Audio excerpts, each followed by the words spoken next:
Hello जी। Welcome back today मैं another रेसिपি आज के बनाते चले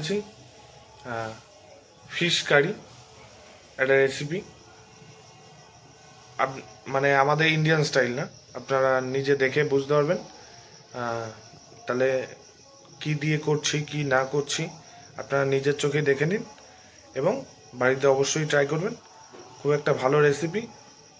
দেখেন, ফার্স্টে আমি মাছ নিয়ে নিয়েছি। মাছ ছাড়া ফিশ হবে না, ফিশ ফ্রাই। এখানে আমি যেই মাছটা নিয়েছি সেই মাছটার কাঁটা খুবই কম, খুব কমই কাঁটা, এটা আর মাছ। এবার এখানে নিয়ে নিয়েছি আমি রসুন, পেঁয়াজ, আদা, টমেটো, লঙ্কা, ধনেপাতা। আর পেঁয়াজগুলো আমি স্লাইস করে কেটে নিয়েছি, আপনারা দেখতেই পাচ্ছেন। প্যান বসিয়ে দিয়েছি, ফার্স্টে মাছগুলোকে ভেজে নেব। ফার্স্ট মাছটার ম্যারিনেশন, একটুখানি হলুদ দিলাম আর সামান্য নুন দেবো।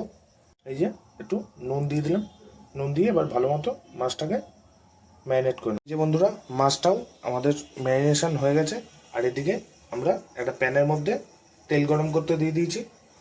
তেলটা গরম হয়ে গেছে নাকি আপনারা চেক করলে বুঝতে পারবেন, না সামান্য নুন দিয়ে দিলে বুঝতে পারবেন। আমি এবার মাছগুলোকে একটা একটা করে এর মধ্যে দিয়ে দিচ্ছি।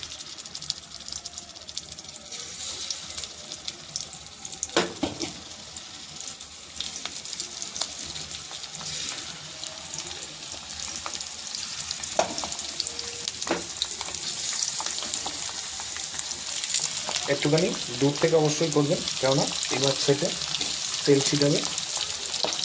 মাছটাকে এপিট ওপিট করে ভেজে নিয়ে আপনার সামনে আবার ফিরে আসছে। যে বন্ধুরা, আমাদের মাছ ভাজা হয়ে গেছে।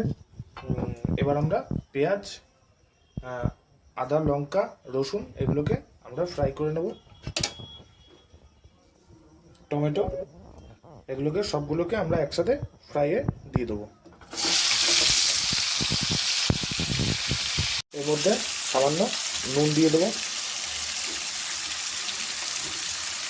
আর এইটা আমাদের বেশি ভাজতে হবে না, কেননা এটা বিদেশি একটা স্টাইলে করছে, কেন এটা ভেজে আমাদের পেস্ট করতে হবে সেরকম করতে হবে না।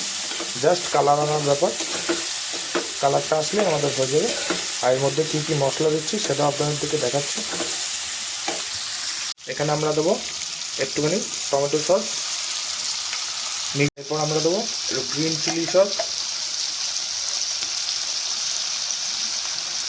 এই গ্রিন চিলি সস দিয়ে দিলাম একটু, যেটা আমাদের চাউমিন ফাউমিনে যেসবে লাগে। গ্রিন সস ভালো মতো ফাটিয়ে নেবেন।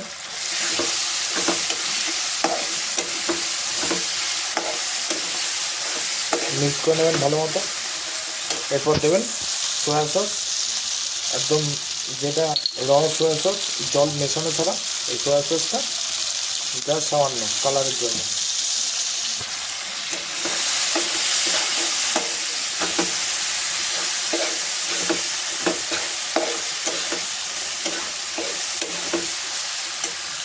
এবার এখানে দেবেন কাশ্মীরি, যেটা ঝালের জন্য ইউজ হয়, সেই পাউডারটা 1 চামচের মতো। আর তারপরে দেবেন কাশ্মীরি লাল লঙ্কার গুঁড়ো 1 চামচের মতো। এবার এটাকে ভালো মতো মিশিয়ে নিতে হবে গ্রেভিটার সাথে, মানে যে পেঁয়াজের এগুলো আছে এদের সাথে ভালো মতো মিশিয়ে নিতে হবে। এরপর আমরা দিয়ে দেবো চিনি সামান্য। আর হাতের সামনে জল রেডি করে রাখবেন। যে আমরা চিনি দিয়ে দিয়েছি, আমাদের মশলা একটু একটু জ্বলে যাচ্ছে মনে হচ্ছে। এবার আমরা সামান্য এর মধ্যে জল দেবো।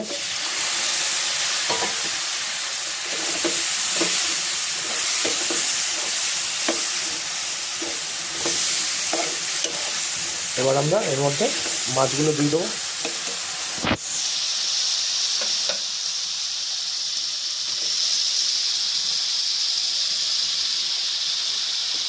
এই যে বন্ধুরা, মাছগুলো দিয়ে দিয়েছি, ভালো মতো মিক্স করে নেবেন।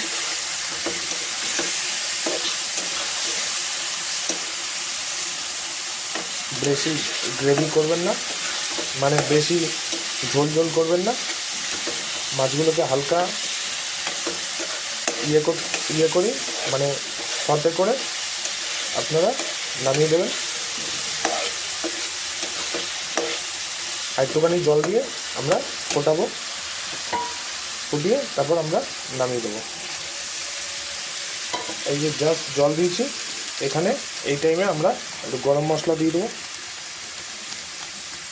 আপনারা নিজে বাড়িতেও বানিয়ে নিতে পারেন, আবার প্যাকেটেরটা ইউজ করতে পারেন। বন্ধুরা, আমাদের মাছ কমপ্লিট হয়ে এসছে। এবার আমরা ধনেপাতা দিয়ে গার্নিশ করে দেবো। এই যে বন্ধুরা, আমাদের আর মাছ কমপ্লিট। আমরা আর সার্ভ করছি না, এখানেই আপনার দেখিয়ে দিচ্ছি। দেখেন বন্ধুরা কেমন হয়েছে, অবশ্যই কমেন্ট করে জানাবেন। আর ভালো লাগলে প্লিজ চ্যানেলটাকে সাবস্ক্রাইব করে দেবেন এবং লাইক কমেন্ট শেয়ার করতে ভুলবেন না।